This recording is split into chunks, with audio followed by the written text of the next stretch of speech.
Hello friends, welcome back to Sanchari Ammi YouTube channel. കഴിഞ്ഞ വീഡിയോയിൽ പഞ്ചരഥാസിൻ്റെ കാഴ്ചകളായിരുന്നു കണ്ടത്. ഇനി അവിടുന്ന് നേരെ പോകുന്നതിപ്പോൾ ബട്ടർ ബോളും മഹിഷമർദിനി കേവ് കാണാൻ കൂടിയാണ് കേട്ടോ. അപ്പം നമുക്ക് അവിടുത്തെ കാഴ്ചകളൊക്കെ കാണാം. എല്ലാവരും റെഡിയല്ലേ? Stay tuned.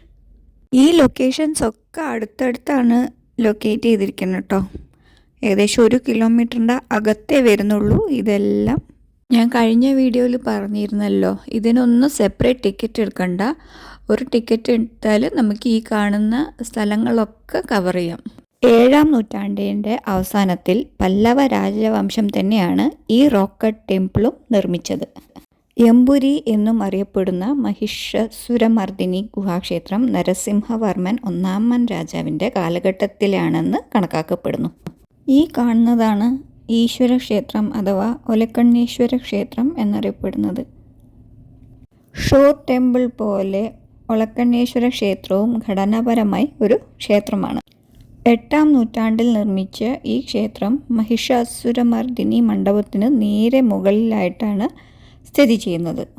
സാധാരണയായി ഈ കെട്ടിടം ഓലഖനാഥ ക്ഷേത്രം എന്നാണ് അറിയപ്പെടുന്നത്. എന്നിരുന്നാലും അതിൻ്റെ യഥാർത്ഥ പേര് ഉലൈഖണ്ണീശ്വരം, അതായത് നെറ്റിയിൽ ചന്ദ്രകല അല്ലെങ്കിൽ ജ്ഞാനത്തിൻ്റെ കണ്ണ് ഉൾക്കൊള്ളുന്ന ശിവൻ്റെ ക്ഷേത്രം. 1900-ൽ ഈ സ്ഥലത്തെ ഇപ്പോഴത്തെ വിളക്കുമാടം നിർമ്മിക്കുന്നതിന് മുമ്പ് ഒലക്കണ്ണീശ്വര ക്ഷേത്രത്തിൻ്റെ മേൽക്കൂര ഒരു മരം കൊണ്ടുള്ള ഷെഡ് ഘടനയുള്ള വിളക്കുമാടമായി പ്രവർത്തിച്ചിരുന്നു എന്ന് പുരാവസ്തു ഗവേഷകനായ ആൽബർട്ട് ലോങ്ഹോംസ് നിരീക്ഷിച്ചിരുന്നു. കുന്നിൻ്റെ മുകളിലായതുകൊണ്ട് തന്നെ ചുറ്റുപാടുകളുടെ, പ്രത്യേകിച്ച് ബംഗാൾ ഉൾക്കടലിൻ്റെ നല്ല കാഴ്ചകളാണ് ഇവിടെ നിന്നാൽ കാണാൻ പറ്റുന്നത്.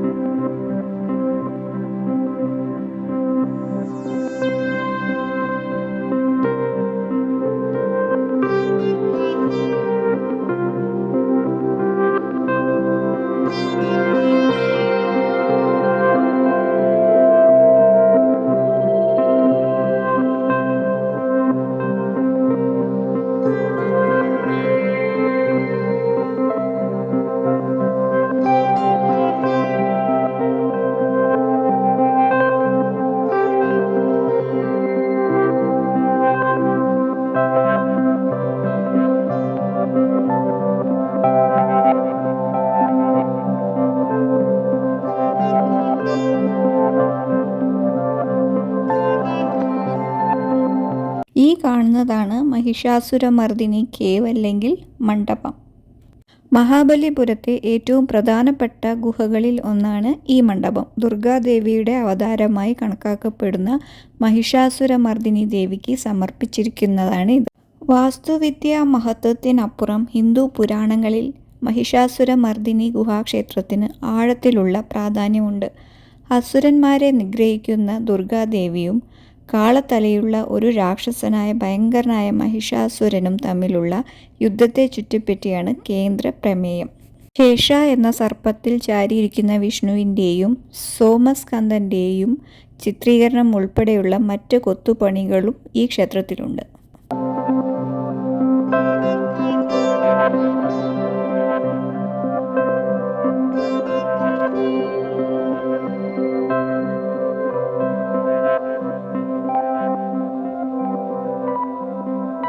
പല്ലവ രാജാവായ മഹേന്ദ്രവർമ്മൻ 1-ാമൻ നിർമ്മിച്ച ഇന്ത്യയിലെ ഏറ്റവും പഴക്കം ചെന്ന ലൈറ്റ് ഹൗസ് ആണ് കേട്ടോ ഈ കാണുന്നത്.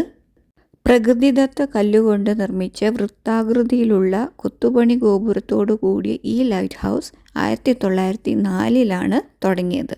ചെന്നൈയിൽ നിന്ന് ഏകദേശം 35 കിലോമീറ്റർ തെക്കായി പ്രകൃതിദത്തമായ ഒരു പാറയിലാണ് ഈ ലൈറ്റ് ഹൗസ് സ്ഥിതി ചെയ്യുന്നത്. 1887 മെയ് മാസത്തിൽ ബ്രിട്ടീഷുകാർ രാത്രിയിൽ കപ്പലുകളെ നയിക്കുന്നതിനായി ഒലക്കണ്ണീശ്വര ക്ഷേത്രത്തിൻ്റെ മേൽക്കൂരയിൽ ഒരു 4ാമത്തെ ഓർഡർ ഓപ്റ്റിക് ലൈനിൽ ഈ പരമ്പരാഗത വിളക്ക് സ്ഥാപിച്ചു. ഈ ലൈറ്റ് ഹൗസിൻ്റെ മുകളിലേക്ക് കയറാൻ വേണ്ടിയിട്ട് സെപ്പറേറ്റ് ഒരു 10 രൂപ ടിക്കറ്റ് എടുക്കണം.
മഹിഷമർദിനി കേവ് ടെമ്പിളൊക്കെ കണ്ട് ഇനി അടുത്ത ലൊക്കേഷൻ എന്ന് പറയുന്നത് കൃഷ്ണാസ് ബട്ടർ ബോൾ കാണാൻ വേണ്ടിയിട്ടാണ് പോണത്. ഇതും ഇതിൻ്റെ അടുത്ത് തന്നെയാണ് കേട്ടോ. കൃഷ്ണാസ് ബട്ടർ ബോൾ അഥവാ വാണിരൈക്കാൽ അങ്ങനെയാണ് കേട്ടോ ഇവിടെയുള്ളവർ പറയുന്നത്. 1300 വർഷത്തിലേറെയായി മഹാബലിപുരത്ത് 45 ഡിഗ്രി ചെരുവിലാണ്. ഇത് എങ്ങനെ അവിടെ എത്തിയെന്ന് ഇതുവരെ ആർക്കും അറിയില്ല.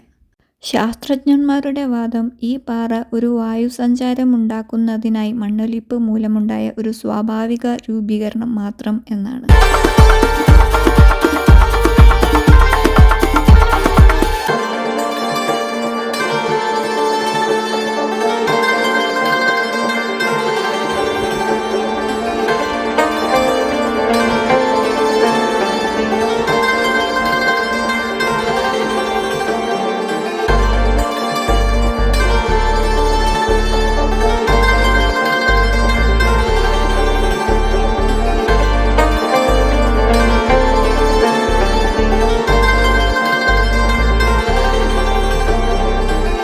കാണുന്നതാണ് ഗണേശരഥം. ആദ്യം ശിവന് സമർപ്പിച്ചിരുന്ന ഈ ക്ഷേത്രം പിന്നീട് ഗണപതിയുടെ ക്ഷേത്രമാക്കി മാറ്റി. ഇപ്പോഴും ഇവിടെ പൂജ നടക്കുന്നുണ്ട്. ഈ കാണുന്നതാണ് വരാഹ കേവ് ടെമ്പിൾ അഥവാ വരാഹ മണ്ഡപം. 7-ാം നൂറ്റാണ്ടിലെ പിങ്ക് ഗ്രനൈറ്റ് രൂപങ്ങൾ കൊണ്ട് പാറയുടെ മുഖത്ത് കൊത്തിയെടുത്ത ഒരു മണ്ഡപമുള്ള ഒരു ചെറിയ മോണോലിത്തിക് പാറയിൽ കൊത്തിയെടുത്ത ക്ഷേത്രമാണിത്. ഗുഹയ്ക്കുള്ളിലെ ചുവരുകളിൽ നിരവധി ശ്രദ്ധേയമായ പുരാണ രംഗങ്ങൾ കൊത്തിയെടുത്തിട്ടുണ്ട്. വിഷ്ണു ഭൂമിയെ രക്ഷിക്കുന്നതും വിഷ്ണു 3 ചുവടുകൾ വയ്ക്കുന്നതും ഗജലക്ഷ്മിയും ദുർഗയും എല്ലാം ഈ ഗുഹയിൽ കാണാം.